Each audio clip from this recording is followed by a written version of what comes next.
ये जो कुछ करना बाद में करते हैं, अभी इस प्रोग्राम को खड़ा होना।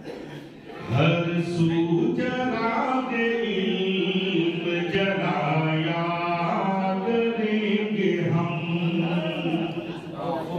हर सू जगागे इल्म जगाया करेंगे हम,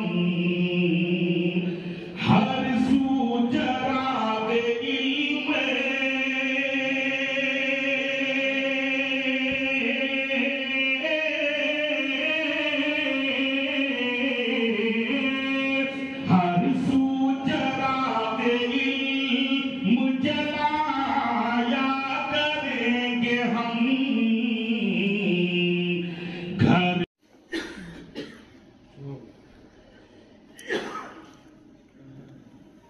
जिस जबान को लोग समझते हैं वो जबान हमारे पास नहीं। ठीक है, हम चीख लेंगे, चिल्ला लेंगे, खूब नारे तकबीर, सही फरमाया आसिफ सरमाना आलम, एहतजाज कर लिया, काम हो गया। नतीजा क्या निकला? लगातार जान सटाकर मौलाना कुतुबुद्दीन, कोई पहचानता था क्या रांची में?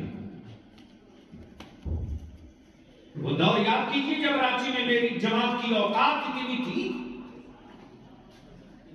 कि हम खुल करके अपने नबी पर सलाम नहीं पढ़ सकते थे, वो भी दिन याद कीजिए। और आज के लोगों को क्या पता कि ऐसे ही रांची में हमको खड़ा होने की जगह भी नहीं। गैरों में इतना दम नहीं जो बलियाबी के खिलाफ 800 पर फेसबुक पर लिख ले। लेकिन हजरत रसूल कर्म के जानशीन,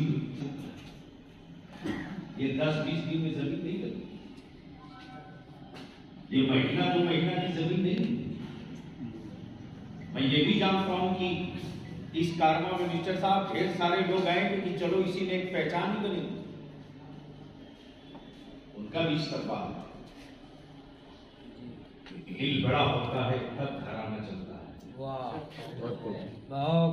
दिल बड़ा होता है तब तंजीमें चलती है। बेशक अगर रईसुल कलम ने नहीं पाला होता, नहीं परवरिश किया होता, नहीं ढाला होता इस माहौल में, तो बलियाबी की भी ये सोच न बनी। जी, ये बड़ बोली घमंड की बोली नहीं, ये तहदीस नेमत है। हम भी अपना निजी दारुल बहुत सारा बना लिए। जी जी, हम भी मरने के बाद अपने उसका इंतजाम खराब किए। जी, ये मेरे हुजूर ताजी शरीका की दुआएं हैं।